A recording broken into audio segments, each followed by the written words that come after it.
여러분 반갑습니다. 누가복음 말씀 묵상 시간입니다. 이번 한 주간 고난 주간입니다. 예수 그리스도의 십자가를 깊게 묵상하면서 우리가 예수님을 가까이 따라갈 수 있기를 간절히 소망합니다. 하지만 여러분, 우리가 예수님을 가까이 따른다는 것, 그게 어디 쉬운 일입니까? 쉽지 않습니다. 성령 충만하지 않다면 결코 예수님을 가까이 따라갈 수 없습니다. 우리가 예수님을 가까이 따른다는 것이 무엇인지, 또 어떻게 예수님을 깊이 있게 가까이 따를 수 있을지 오늘 말씀을 통해서 좀 더 깊이 살펴보도록 하겠습니다. 오늘 말씀 누가복음 22장 54절에서 71절 말씀입니다. 54절입니다.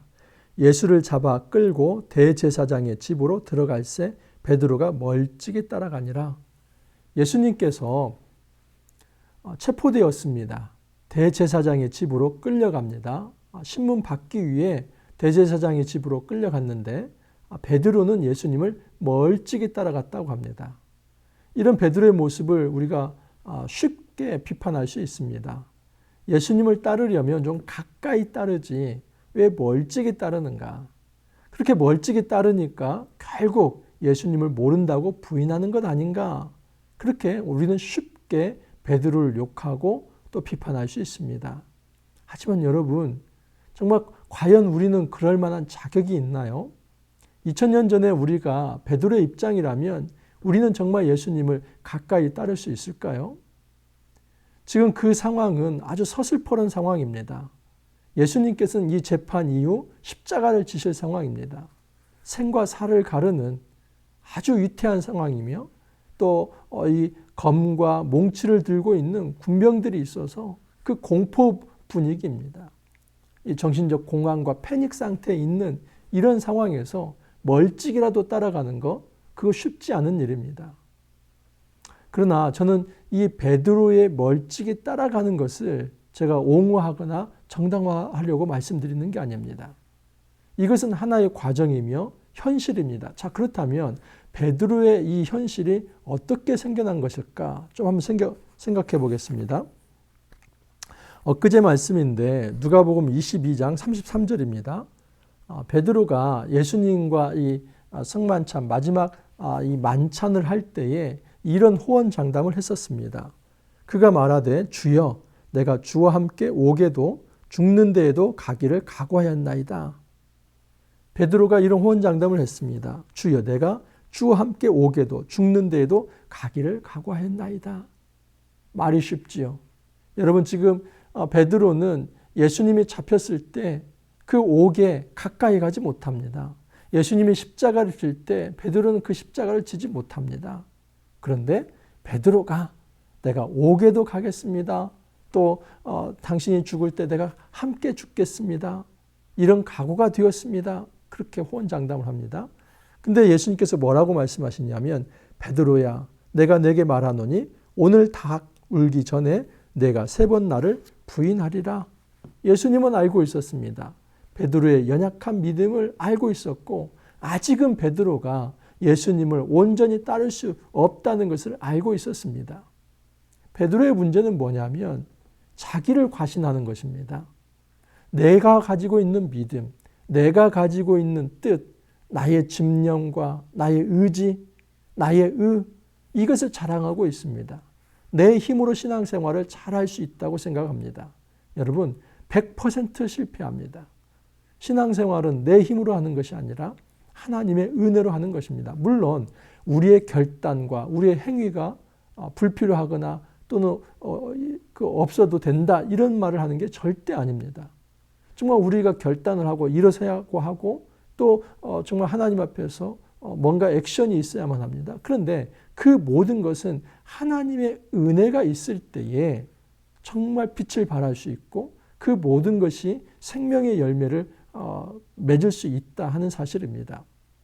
베드로는 자기 자랑을 하다가 결국 자기 한계에 부딪혀서 예수님을 모른다고 하는 데까지 나아갑니다. 56절을 보면 한 여종이 베드로의 불빛을 향하여 앉은 것을 보고 주목하여 이르되 이 사람도 그와 함께 있었느니라 하니 베드로가 부인하여 이르되 여자야 내가 그를 알지 못하노라. 한 여종이 베드로를 향해서 당신이 지금 예수와 함께 있었던 사람 아닙니까? 근데 베드로가 다 모른다 그럽니다. 그리고 조금 후에 다른 사람이 또 베드로를 향해서 너는 같은 도당이다. 무슨 얘기냐면 같은 패거리 아니냐? 그러니까 아니다, 나 모른다. 1시간쯤 있다가 또 한 사람이 장담하여서 너 갈릴리 사람 아니냐? 예수도 갈릴리 사람이지 않았느냐?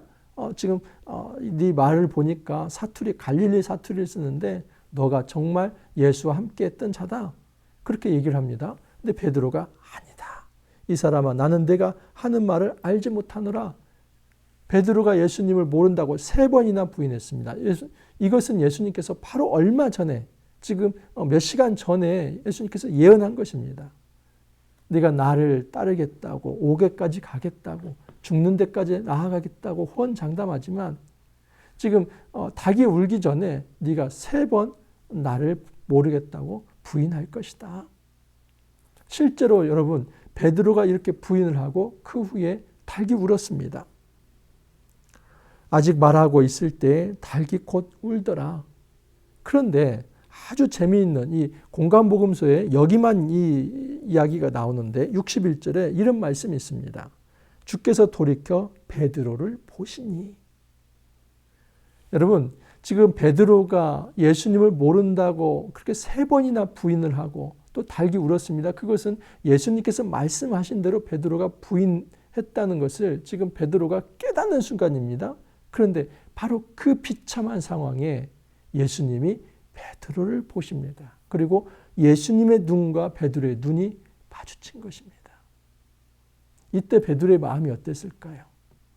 내가 지금 예수님을 모른다고 나는 예수님과 함께 다니는 사람도 아니다고 다른 복음서에 하면 저주를 했다고 합니다.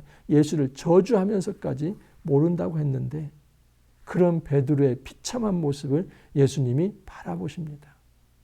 여러분 이것은 증오의 눈빛이었을까요? 예수님이 분노의 눈빛으로 베드로를 바라보면서 너 죽어 뭐 그런 눈빛이었을까요? 아닙니다. 긍휼과 안타까움과 사랑의 눈빛입니다. 여러분 베드로는 평생에 잊지 못할 눈빛이 바로 이 예수님께서 자기를 바라본 그 순간 내가 예수님을 모른다고 할 때 여전히 예수님이 나를 바라봤을 때 그 예수님과 마주친 그 눈빛 아마 베드로가 죽는 그 순간까지도 그 눈빛을 잊지 못했을 것입니다. 베드로가 주의 말씀 곧 오늘 달 울기 전에 내가 3번 나를 부인이라 하심이 생각나서 밖에 나가서 심히 통곡하니라. 가룟 유다와 베드로의 차이가 있다면 베드로는 진정한 회개가 있습니다.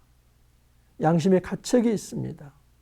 내가 예수님을 모른다고 할 때 그리고 예수님께서 말씀하신 대로 그것이 되었을 때 그리고 예수님의 눈빛과 마주쳤을 때 그 예수님을 가까이 따르지 못하는 자기 자신에 대해서 심각하게 통곡하며 회개하는 영성이 있었다 하는 사실입니다. 자, 그러면 베드로는 여기서 끝나는 것인가? 만약에 여기서 끝난다면 여러분 지금 이 2000년이 흐른 지금 우리에게 복음이 전달되지 않았습니다. 지금 베드로는 예수 그리스도가 십자가를 지시기 전에는 이처럼 예수님을 모른다고 하는데 이 역사상 베드로보다도 더 용감한 사람이 없을 정도로 베드로는 나중에 변화되게 됩니다. 사도행전 4장 5절에서 12절 또 18절에서 19절 제가 한번 좀 읽어드립니다. 사도행전입니다. 4장 5절 이튿날 관리들과 장로들과 서기관들이 예루살렘에 모였는데 대제사장 안나스와 가야바와 요한과 알렉산더와 및 대제사장의 문중이 다 참여하여 사도들을 가운데 세우고 묻되 너희가 무슨 권세와 누구의 이름으로 이 일을 행하였느냐. 이에 베드로가 성령이 충만하여 이르되 백성의 관리들과 장로들아 11절 이하입니다. 이 예수는 너희 건축자들의 버린 돌로서 진 머퉁이의 머릿돌이 되었느니라. 다른 이로서는 구원을 받을 수 없나니 천하 사람 중에 구원을 받을 만한 다른 이름을 우리에게 주신 일이 없음이라 하였더라. 똑같은 상황입니다. 여러분 예수님께서 사내들인 공회에 끌려갔던 것처럼 베드로도 예수님이 부활 후 그리고 성령 강림 사건 이 오순절 사건 이후로 베드로가 이 설교를 하다가 많은 사람들이 모여드니까 사내들인 공회가 또 베드로를 잡아서 신문을 하는 장면입니다. 예수님의 신문을 받는 것처럼 베드로도 신문을 받는데 이때 베드로는 두려워하는 것이 아니라 너무나 당당하게 다른 이로서는 구원받을 수 없나니 천하 사람의 중에 구원받을 만한 다른 이름을 우리에게 주신 일이 없습니다. 그리고 18절 이하를 보면 그들을 불러 경고하여 도무지 예수의 이름으로 말하지도 말고 가르치지도 말라 하는데 베드로와 요한이 대답하여 이르되 하나님 앞에서 너희 말을 듣는 것이 하나님의 말씀을 듣는 것보다 옳은가 판단하라. 너희 말 듣는 게 옳으냐 아니면 하나님 말을 듣는 게 옳으냐 한번 스스로 판단해보라. 얼마나 당당하게 변화가 됩니까? 베드로는 이렇게 변화가 됩니다. 자, 그렇다면 과연 이 베드로가 예수님을 모른다고 부인하고 배신하는 베드로가 어떻게 이렇게 변화되어서 당당하게 사도로서 세워질 수 있는가? 그것은 요한복음 21장 15절에서 17절의 모습입니다. 예수님께서 부활하셨습니다. 그리고 다시 제자들을 갈릴리로 모읍니다. 그때 베드로도 나아갑니다. 예수님이 물어봅니다. 내가 이 사람들보다 나를 더 사랑하느냐? 베드로가 주님, 내가 주님을 사랑하는 것을 주님께서 다 아시지 않습니까? 예수님께서 베드로에게 말씀하십니다. 내 어린 양을 먹이라. 여러분 이 대화를 3번을 합니다. 네가 나를 사랑하느냐? 사랑하느냐? 사랑하느냐? 내가 예수님을 사랑하는 거 예수님께서 더 잘 아시지 않습니까? 그러면 내 양을 먹여라, 먹여라, 먹여라. 베드로는 3번 예수님을 부른다고 부인했는데 예수님은 정확히 3번 네가 나를 사랑하느냐 물어보고 다시 그 사랑 고백을 확인시켜주고 처음 베드로가 예수님을 만났던 그 갈릴리에서 다시 새 출발을 하게 합니다.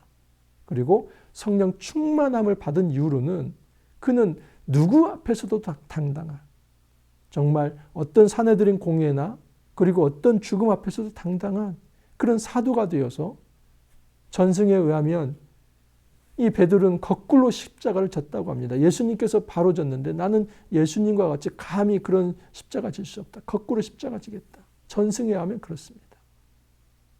그렇게 예수님께서 걸어가신 그 길을 걸어가게 되는 이런 베드로로 변화되게 되는데 과연 그런 어떤 변화의 원인이 어디에 있는가? 베드로의 의지에 있는가? 베드로의 능력에 있는가? 베드로의 집념에 있는가? 베드로의 믿음에 있는가? 아닙니다. 하나님의 은혜에 있습니다. 예수님의 사랑에 있습니다. 그 예수님을 바라보고 물끄러미 바라보는 그 사랑의 눈빛, 다시 부활하셔서 끝까지 베드로를 다시 부르셔서 사랑 고백을 받아내시고 그리고 성령 강림을 통해서 베드로를 성령 충만케 해서 결국 다듬어서 이제는 죽음을 두려워하지 않는 그런 신실한 사도로 세운 것입니다. 우리의 힘으로 예수님을 따르려고 할 때 100% 우리는 실패할 수밖에 없습니다. 내가 예수님을 따를 수 있습니다. 죽음에까지 나아갈 수 있습니다. 100% 집니다. 100% 실패합니다. 예수님의 은혜와 예수님의 사랑이 내 안에서 꿈틀거리지 않는다면 부활하신 예수님을 내가 만난 경험이 없다면 성령의 충만함이 내 안에 없다면 우리는 제자로서 살아갈 수 없습니다.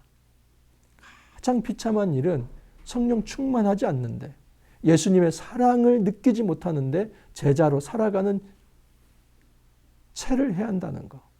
이것은 가장 비참한 일입니다.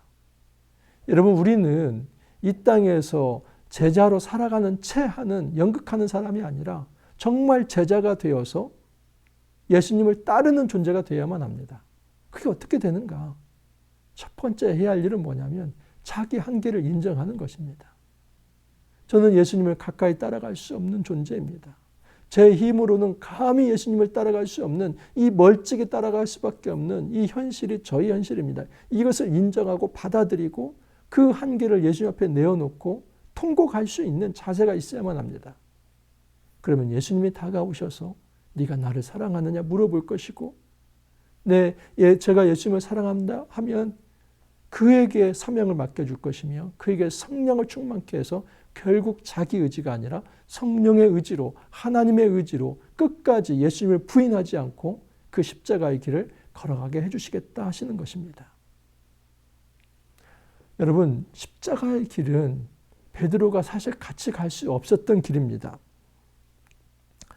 66절 이하를 보면 날이 새매 백성의 장로들이 곧 대제사장들과 서기관들이 모여서 예수를 그 공회로 끌어들여 이르되 네가 그리스도거든 우리에게 말하라. 대답하시되 내가 말할지라도 너희가 믿지 아니할 것이요 내가 물어도 너희가 대답하지 아니할 것이니라. 그러나 이제부터는 인자가 하나님의 권능의 우편에 앉아 있으리라 하시니 다 이르되 그러면 내가 하나님의 아들이냐. 대답하되 너희들이 내가 그라고 말하고 있느니라. 그들이 이르되 어찌 더 증거를 요구하리요 우리가 친히 그 입에서 들었노라. 이 사내들인 공회는 예수님을 죽이는 방향으로 나아갑니다. 네가 그리스도냐? 네가 하나님의 아들이냐? 예수님은 이것을 다 받아들입니다. 인정합니다. 너희들 말한 그대로다. 그 부인하지 않습니다. 그러면서 이들이 어찌 더 다른 증거를 요구하려 하면서 이 사형에 해당되는 죄라는 겁니다. 어차피 정해지은 이 판단대로 그리고 새벽에 벌어진 이 불법 집회를 통해서 불법 재판을 통해서 예수님을 그렇게 죽음의 자리로 내몹니다. 그런데 여러분 여기에 베드로가 함께 합니까? 못합니다. 처음부터 이 십자가의 길은 오직 예수님이 홀로 질 수밖에 없는 외로운 길이고 고독한 길입니다. 우리가 예수님을 따른다고 할 때 예수님이 지신 온 인류를 구원할 그 십자가를 내가 지는 게 아닙니다.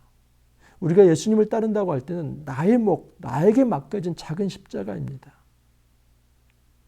그러므로 우리가 예수님이 이루신 그 큰 구원을 이룬다는 그 부담감이 아니라 성령 충만함이 우리 안에 있을 때 나에게 맡겨진 사명, 그 나의 분복의 몫의 이 하나님 나라 사역을 감당할 수 있다는 마음의 자유가 있어야만 합니다. 우리가 삶 속에서 어떻게 예수님을 가까이 따를 수 있는지, 여러분 먼저는 고백할 것은 우리의 의지와 능력으로는 내가 예수님을 가까이 따를 수 없습니다 하는 것을 먼저 인정하길 바랍니다. 그 한계를 인정하는 것이 겸손입니다. 그 겸손한 자에게 예수님께서 사랑으로 다가오시고 사랑의 눈빛으로 우리를 바라봐 주시며 다시 한번 우리를 회복시켜 주시고 성령 충만케 하셔서 결국은 그 길을 우리의 힘이 아니라 하나님의 은혜와 하나님의 능력으로 따라가게 하십니다. 두려워하지 않기를 바랍니다. 많은 분들이 두려워합니다. 제자 된다는 거, 그거 되면은 내가 너무 많은 것을 손해봐야 하고 희생해야 하고 나는 무서워서도 제자 못 되겠다. 나는 베드로처럼 그렇게 거꾸로 십자가를 질 수도 없다. 두려워하지 마십시오. 우리가 예수님처럼 온 인류를 구원하는 그 일 우리는 어차피 못합니다. 하지만 우리에게 맡겨진 작은 분복의 십자가들이 있습니다. 저는 저에게 맡겨진 이 목회 사역입니다. 작은 목회 사역입니다. 개척 목회입니다. 제가 얼마나 큰 일을 할 수 없다 할지라도 저에게 맡겨진 이 작은 일, 이것을 최선을 다해서 할 수 있습니다. 그런데 이것이 나의 의지는 안 됩니다. 벌써 개척 5년 차가 되었습니다. 여전히 광야길을 걷고 있습니다. 만약에 내 의지로 내 힘으로 해보려고 한다면 벌써 나가 떨어졌을 것입니다. 지금도 생각하는 것은 주님, 저는 이 길을 제가 제 스스로 저의 능력으로 저의 의지로 걸어갈 수 없습니다. 그걸 늘 고백합니다. 근데 정말 놀라운 사실은 하나님께서 성령께서 은혜를 베풀어 주셔서 어떤 두려움이나 공포나 무서움이나 걱정과 염려가 아니라 오히려 미래에 대한 기대와 호기심을 가지고 하나님께서 어떻게 또 내일 길을 열어주실까라는 그 마음 속에서 주님의 앞서가시는 모습을 바라보면서 한 걸음 한 걸음 따라갑니다. 그거면 족하지 않습니까? 우리가 모든 일을 다 할 수 있다는 자신감이 아니라 겸손함으로 하나님께서 도와주신다면, 하나님께서 은혜 베푸신다면 한 걸음 뗄 수 있습니다. 그 마음을 가지고 제자로 서는 것입니다. 우리 두려워하지 않기를 바랍니다. 하나님께서 우리가 감당할 수 없는 그 짐을 맡기지 않습니다. 결국 하나님께서 성령을 통해서 감당할 만큼 우리에게 작은 십자가를 주십니다. 그 십자가가 무엇이든지 우리의 삶 속에서 우리의 힘이 아닌 성령의 능력으로 하나님의 은혜로 하나님의 긍휼과 사랑으로 이 귀한 길 함께 걸어갈 수 있기를 간절히 소망합니다. 함께 기도합니다. 주님 감사합니다. 이 고난주간에 주의 거룩한 십자가를 묵상할 수 있게 하여 주시니 감사합니다. 예수님께서 지신 그 단번에 영원히 이루실 온 인류를 구원할 그 십자가, 오직 예수님께서만 고독하게 외롭게 걸어갈 수밖에 없는 그 길이었습니다. 감히 우리가 그 큰 십자가를 질 수 없습니다. 하지만 주님께서는 여전히 우리에게 작은 십자가를 허락하시고 그 십자가를 지며 나를 좇으라고 말씀하십니다. 우리에게 맡겨진 십자가, 우리의 힘으로 질 수 없습니다. 주님 성령 충만케 하시사 우리에게 맡겨진 십자가를 나의 능력이 아니라 하나님의 능력과 하나님의 긍휼과 하나님의 사랑으로 잘 질 수 있게 하여 주옵소서. 그래서 우리의 평생 끝나는 그날까지 주님을 부인하지 아니하고 오직 주님을 믿고 따르며 사랑한다는 고백 속에서 우리의 생을 마칠 수 있도록 주님 축복하여 주옵소서. 감사하고 예수님 이름으로 기도하옵나이다. 아멘. 고난주간 시작되었습니다. 내일부터는 이제 저희 교회에서 이번 주간 나머지 한 주간 경건을 합니다. 물론 매일 성경 본문을 가지고 이제 경건을 할 텐데 그것을 또 녹화해서 여러분들과 함께 나누도록 하겠습니다. 내일 또 기쁨으로 찾아뵙기를 바랍니다. 감사합니다.